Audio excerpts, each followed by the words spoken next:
श्री संघटनासन गणेश स्तोत्रम्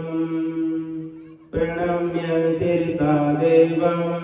गौरीपुत्रं विनायकं भक्तवत्सं स्मरे नित्यम् आयुष्यकामार्थसिद्धये प्रथमं वक्रतुण्डं च एकदन्तं द्वितीयकं तृतीयं कृष्णपिङ्गाक्षं गजवक्त्रं चतुर्थकं लम्बोदरं पञ्चमं च षष्ठं विकटमेव च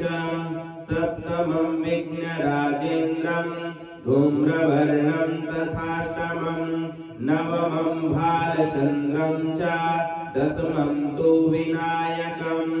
एकादशं गणपतिं द्वादशं तु गजाननं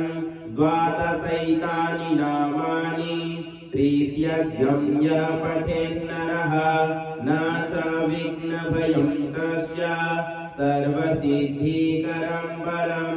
विद्यार्थी लभते विद्यां धनार्थी लभते धनं पुत्रार्थी लभते पुत्रान् मोक्षार्थी लभते गतिं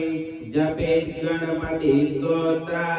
षड्भिर्मासैः फलं लभेत् संवत्सरेण सिद्धिं च लभते नात्र संशयः अष्टभ्यो ब्राह्मणेभ्यश्च लिखित्वा यः समर्पये तस्य विद्या भवेत् सर्वा गणेशस्य प्रसादतः। श्रीनारदपुराणे संकटनाशनं नाम गणेशस्तोत्रम् श्रीगणेशार्पणमस्तु।